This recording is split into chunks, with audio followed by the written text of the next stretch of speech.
Hello, everyone, and welcome to another exciting version of Chip Talks podcast. So today we're going to continue our diving deep into the endocannabinoid system series, and we're going to talk about pain and kind of what pain is with our endocannabinoid eyes. So, if you listen to a pain management doctor, or you have been to medical school, or you research this stuff, pain is not real well explained. So again, you're a vehicle. I should be able to explain how pain works. I should be able to explain what causes pain, what mitigates pain. It's not that hard. So I don't know why what I'm getting ready to present to you isn't part of every single kind of basic anatomy class and things like this, because pain is such a major part of our society. I mean, it's good God, we had a opiate addiction crisis, due to pain. All those people are still hurting. Likely we have a lot of medical marijuana patients due to pain. So what is pain, and how does it work, and are there, we certainly know medical marijuana in certain cases will help with pain, but are there other things, and is that explainable? I mean, it has to be explainable. It can't be like, oh, here's a magical thing that will make you, instantly out of pain. No, it's gotta, you got to be able to explain the knobs and levers of how that works, or it's not a viable solution. It's magic and woohoo. So we don't live in the world of magic and woohoo. We live in the world of science and explainability and logic. So let's look at pain. Let's look at pain in a little bit more detail, shall we? Okay, so let me get over here to what you guys are seeing real quick. All right, so right off, some of this will be a repeat from what you guys have heard before. So we're going to go right back to omega-3 and omega-6 fatty acids at some point, because we always have to, because we're killing ourselves because we don't understand that. But right off, so let me just, and again, I love the AI on Google. It's sort of getting better. I think it lies to you sometimes. It just depends on, what questions you're asking. But I like to kind of that we're getting a response here that's easier than pilfering through a whole lot of research. So I could just pull up NIH research papers, but it's kind of funner to use the AI. So COX2 is a major enzyme neuroreceptor inside of you, protein inside of you. And it is an enzyme. Well, I guess it's classified as an enzyme, so we'll call it an enzyme. But it's an enzyme.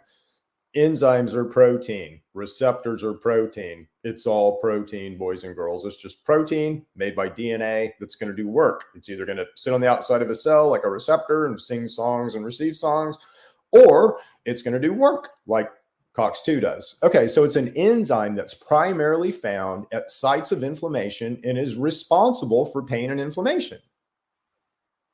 What? It's responsible for pain and inflammation.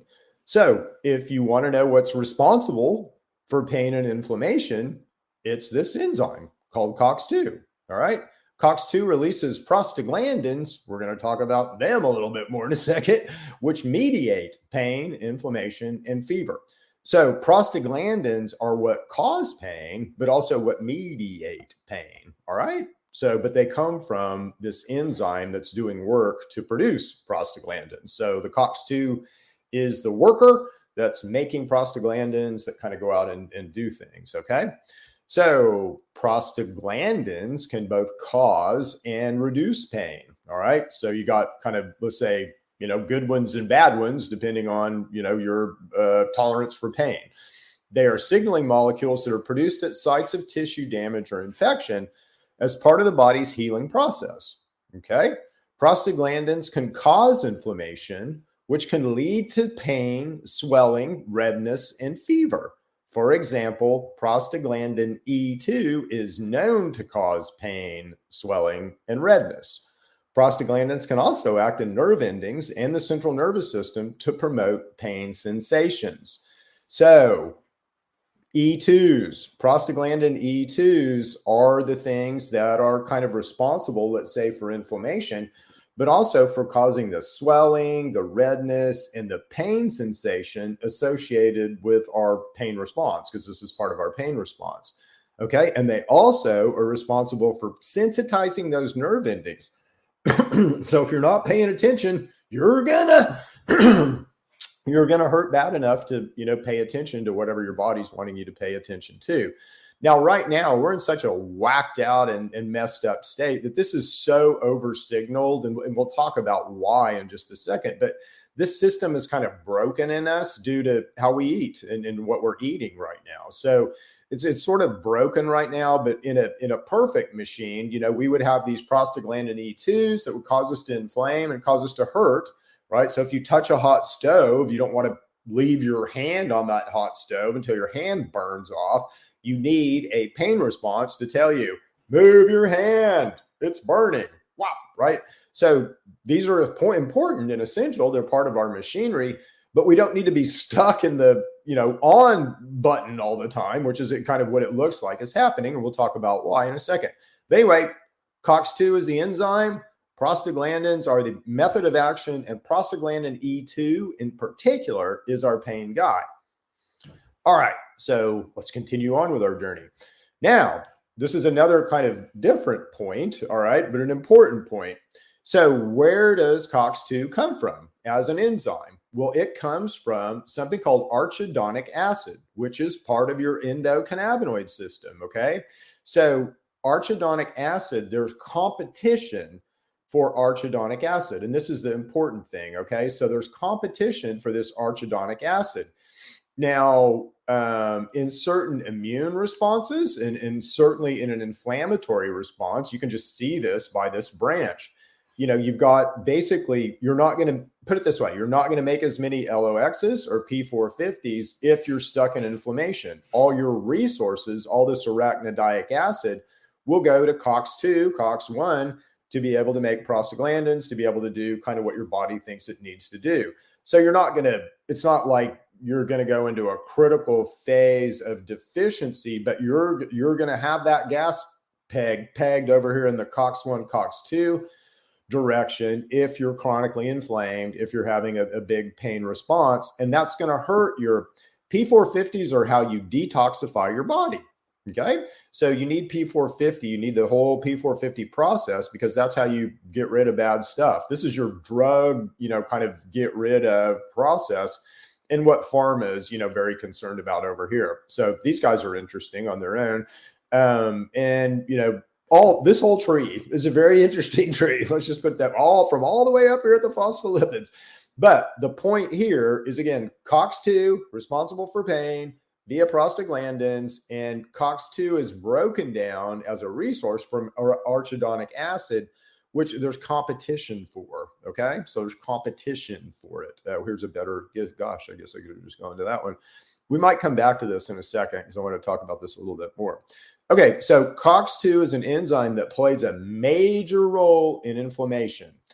It's a common mechanism of disease. So again, if we look at any disease, well, and let's get this last point here. So COX-2 enzymes make prostaglandins that are mainly involved in inflammation, and these E2s are involved in their pain response. Let's look at Alzheimer's and COX-2.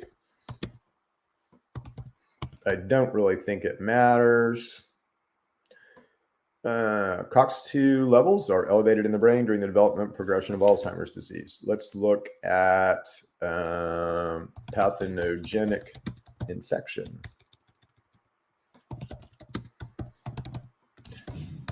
Isn't this fun to do internet searches together? Certainly when we don't know what's going to happen. Should be scary, but I'm very confident in what I know about this, so it's not scary at all. So COX-2 is an enzyme that's induced by bacterial and viral infections and plays a complex role in anti-pathogenic immunity. So this guy is, the gas is stepped on in COX-2 in any kind of inflammatory event, pain event, in disease. Look at this. Watch this. Autism, just for fun, because I kind of already know the answer here. Yeah, so you can see here that, there's actual research here talking about COX-2 prostaglandins in autism, all right? Arthritis, it doesn't really matter the disease state that we put up there. COX-2 will be involved because it's part of your body's process to mitigate pain and mitigate inflammation and kind of, your body's trying to do something and it's trying to get rid of an infection. Okay, Now, this is major point. All right. Major point. I've made this point in all of these deep dive videos. I'm going to make it again right now. You have two things that you have to eat that are critical for your endocannabinoid system. Your body can't make these things. So it's kind of like a teeter-totter, right? So if you eat more than one, the teeter-totter is going to kind of go in a certain direction. If you eat more of the other, the teeter-totter is going to go in the other direction. Well, in particular, I'm talking about omega-3 and omega-6 fatty acids, all right? In our diet right now, you eat a ton of omega-6 fatty acids. You get plenty. You eat a lot. And it's mainly because omega-6s are in corn and corn products. And you'll find that corn and high fructose corn syrup and corn's in everything that we eat. You can go conspiracy on that one. And you're likely right if you go conspiracy on that one. But again, so omega-6s are inflammatory precursors. So we build a lot of inflammatory precursors, and in particular, prostaglandin E2s, which is the point of why I'm telling you this. Again, what causes pain? Prostaglandin E2s and an overabundance of them. What causes too many of these guys? Omega-6 fatty acids. But it's in relation to omega-3s. So if we balance the teeter-totter, if I eat one omega-3 for every omega-6 that I eat, I'm going to have a balanced teeter-totter, and I'm not going to have the pain response that we have now, and I'm not going to have the inflammatory response that we have now. If I disbalance that teeter-totter in the way that we all do right now, where we eat way more omega-6s, like 40 more omega-6s than we eat omega-3s, what's going to happen is I wind this very reactionary spring inside of my body. And again, it doesn't matter who you are. This is generic. This happens for everybody, okay? So I don't care how healthy you are or how, wonderful you are. If I feed you a bunch of omega-6s over omega-3s over time, I'm going to wind this real tight reactionary spring in the inflammatory direction. And anything is going to cause a pain response. Anything is going to cause you to inflame, and you're not going to be able to mitigate it, because you don't have the stuff to pull it back. You don't have the omega-3s to deflame that, to pull that reaction back. So we've got way too many of one that's inflammatory, and we got nothing of the other that helps us deflame. Okay, so you'll hear me make this point 100,000 times, because these are the guys that feed our endocannabinoid system. Your endocannabinoid system is your master regulatory system. And you don't need marijuana. You don't need, all this stuff. You just need to understand omega-3 and omega-6. We'll keep making stuff for you until you get it figured out, but balance your omega-3, omega-6. That is the best thing that you can do for your health. And this is the very reason why. So if you're in pain, eat more omega-3s. You're going to say, Chip, opiates don't get my pain, and medical marijuana doesn't get my pain. What crack are you smoking? Some chia seed oil will get my pain. Yes, again, it's not going to be an immediate relief, but it's going to condition your body to better handle that pain, and you're not going to hurt so bad or so easy. Okay, that's what I'm telling you, and that's why this is so important. If you're a medical marijuana person, I use medical marijuana for my pain. But I'm also taking a whole lot of omega-3s because I know that over time, my pain will get better. And it has. I'm not in nearly the amount of pain I was in, 6 to 8 years ago. And, nor is my wife. And she's level 10, literally almost still every day. So we know a lot about pain and how pain works here. But again, you can't mitigate pain without omega-3s. You can become in pain with a bunch of omega-6s, but you'll never reel that reaction back. You'll never dial that back without omega-3s, because that's the way your body works. You're pushing on one knob and you can't push on the other without something to push on it with. Okay? Eat more omega-3s. All right. So PGE2 is a COX metabolite of arachidonic acid, arachidonic acid. I don't know how you pronounce that. Arachidonic is good enough for me, I guess. And omega-6 PUFA is a potent mediator of inflammatory and cell proliferation. Dietary supplements rich in omega-3 PUFA reduce the concentrations of 2 series prostaglandins and increase the synthesis of 3 series prostaglandins, which are believed to be less inflammatory. So more PGE3s over PGE2s will help you mitigate a pain response. And again, will be less painful, I guess is just the bottom line. So trying to give you kind of the underlying science of why this works, but this is why it works. And again, this isn't rocket science. It's you work in a really logical and easy to understand way. It's you have master precursors and your body kind of uses those and breaks them down into other stuff, breaks those down into other stuff, does things with them. If you're not getting this master precursor, you can't do any of that. So that's what I'm telling you. Omega-3 is the master of all master precursors, as is omega-6. We get plenty of omega-6, hardly any omega-3. All right. All right, here's the last bit. So there is an actual molecule that helps with pain, that helps mitigate pain. Oh, interestingly, let's look at, well, I'll read you this real quick. So that word, PEA, is a fatty acid amide, an endocannabinoid-like lipid mediator that has been shown to have analgesic, pain-relieving, and anti-inflammatory properties. PEA has been used in control studies to treat chronic pain in adults in various conditions. It may also help with other conditions such as fibromyalgia, osteoarthritis, multiple sclerosis, carpal tunnel, and autism, but there isn't much scientific evidence to support these uses. Okay, this is interesting because I really don't know what PEA, what action it has at COX-2, but let's just explore it together, shall we? Because it should have. Yeah. Okay. So it reduces COX activity. Okay. And it likely will reduce the genetic expressions of COX, but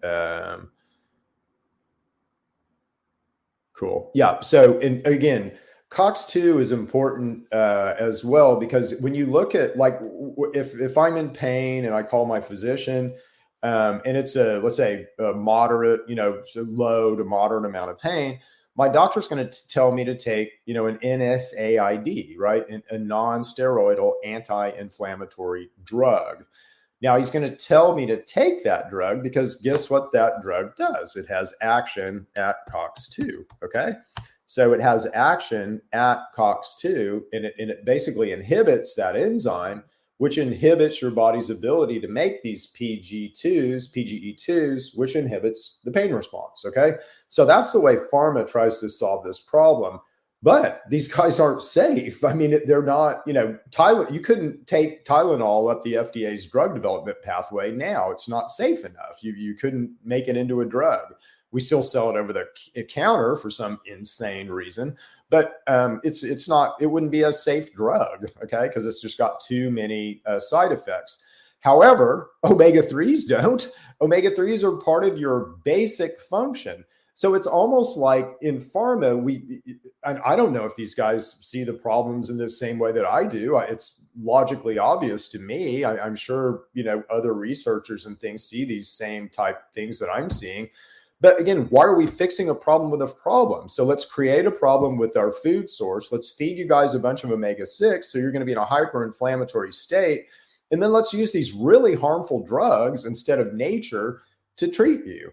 Again, there's a natural way to control your body. You're a natural thing. There's something in nature to do anything that I want in your body. You don't need the pharmaceutical system. Okay. You have it within your control. It's sitting right out here in nature. And for pain, again, it's not an immediate relief. So that, omega-3 isn't going to work like an opiate, but it will take away your need for opiates over time. Okay. So omega-3 is the thing that we need in order to build more of these PGE3s that help us mitigate pain. So again, omega-6s are going to build one type of inflammatory type mediator, and omega-3s are going to build another type of anti-inflammatory type mediator. And this is why it says, this is why you'll see stuff like here at the first that we started. COX-2 is an enzyme that's primarily found at sites of inflammation and possible pain and inflammation.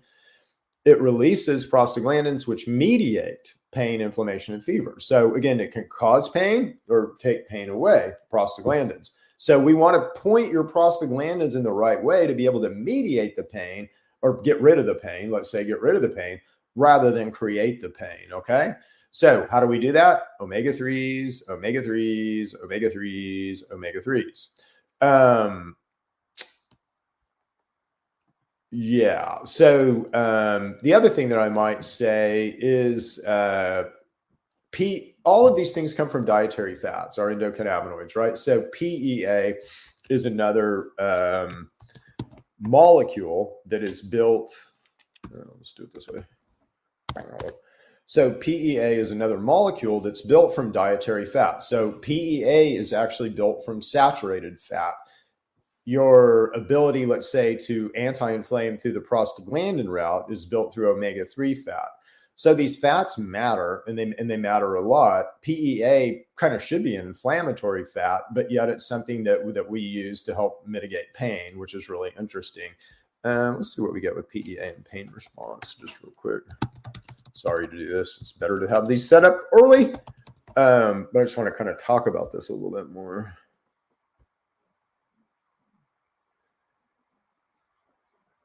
Yeah. Okay. So again, the PEA would increase our pain tolerance. That's interesting. So it would increase our sensitivity, let's say, to pain.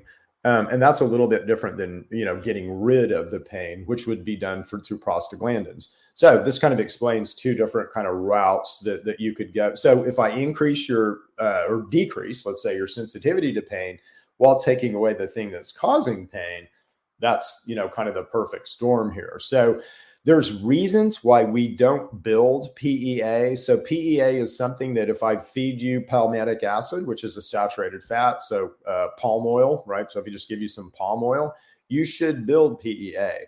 But there's reasons right now in our microbiome that we don't. And so this is another reason why we're becoming more and more sensitive to pain, and we have more pain, and we have things like an opiate crisis because we don't know how to get out of pain ourselves, and we don't.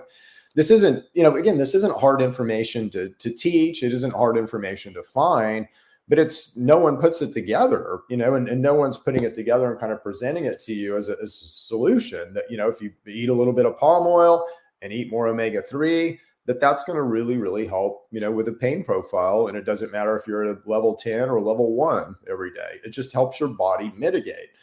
As we begin to learn more and more of these things about our body, we'll be able to, let's say, customize our body. We'll be able to customize our reactions and our, chemical expressions and all this stuff by what we put in our body. And it, kind of should be that easy and obvious, but for whatever reason in our society right now, boy, do we convolute all that. You can't really, if you're a PhD or MD, God love you. I'm sorry that you got siloed down, whatever, pigeonhole you got siloed down.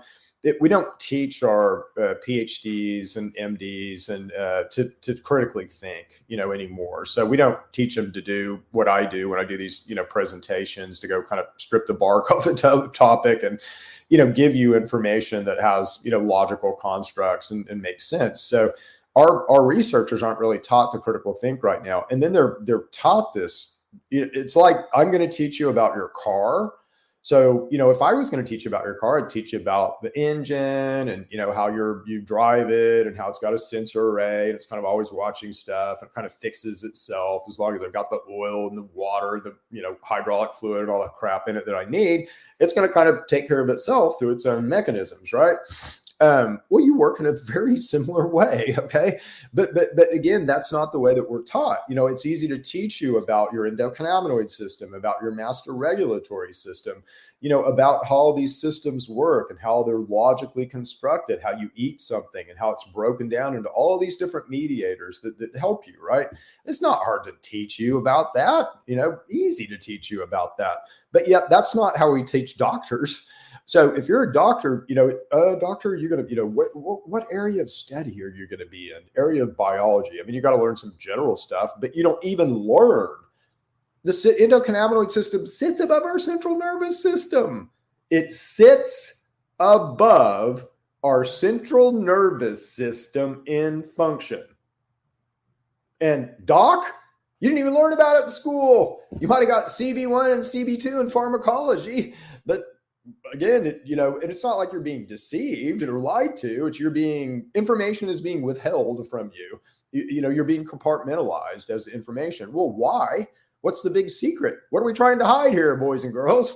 I think it's logical and obvious that you don't need them. You've got it all right out here in nature. You've got it in our food supply as we begin to understand these principles better. So the good news, boys and girls, is, we can heal ourselves for the most part. Now, if I get shot or run over by a tank or something, please take me to the emergency room, because they are extraordinarily good at acute and traumatic care. That is what they sing at, kind of war stuff and, emergency room stuff. Pharma does a great job there, but not in general health. And again, good Lord, guys, at least teach us about omega-3s. I mean, come on. We're all dying out here because we don't understand these simple principles. All right, so we'll be back next week with another exciting Chip Talks. We'll continue to dive deep in the endocannabinoid system. If you're interested in these subjects, certainly go back and look at the Chip Talks podcast archive on YouTube.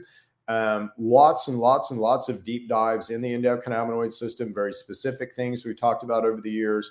So there's lots of information out there if you are a researcher or a seeker of information like I am. So I'm trying to lay it all out there for you.